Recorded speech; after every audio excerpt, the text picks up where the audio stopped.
Laura Vitale. On this episode of Laura in the Kitchen, I want to show you how to make a classic chocolate ganache.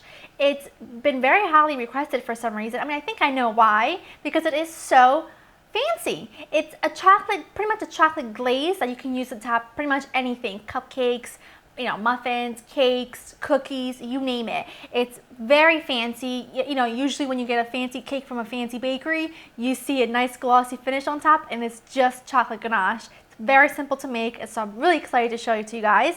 All you're gonna need is just a few ingredients, which are semi-sweet chocolate chips, heavy cream, a touch of salt, and a teaspoon of unsalted butter. How easy is that? So, first thing you wanna do is get your cream, and I'm going to bring it to the stove and heat it up just below boiling point, just to get it nice and hot right before it boils, but you don't want it to boil. So I'm gonna go do that and meet you right back here. Now all I'm gonna do is pour my hot, heavy cream over my chocolate chips, just like that, and just swirl it around to make sure the cream is coating the chocolate chips. And then I'm just gonna let that sit for a couple minutes. Don't touch it, don't think about it, pretend it's not there for a couple minutes, and then I'll show you what it looks like when we put it together.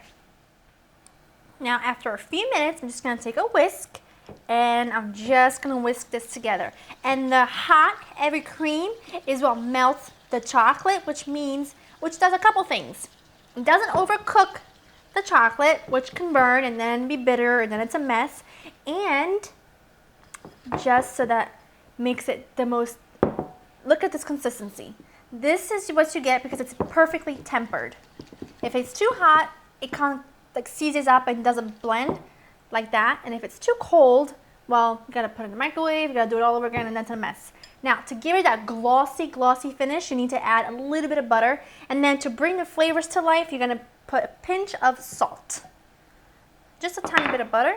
You don't want the peel, you don't want the wrapper of the butter. Just whisk that in. Now, the more you let this sit, it gets a little bit thicker, obviously because it's cooling down, which is perfect because I'm just gonna set this aside to frost, or I should say to sandwich together my French macaroons, which will be in a different episode, so stay tuned for that. But until then, we're done. You and I are done. You just learned how to make a super simple chocolate ganache that you can top anything off with, and you can look like a pro in your very own kitchen. So get this recipe at www.laurainthekitchen.com, and I'll see you next time. Bye-bye.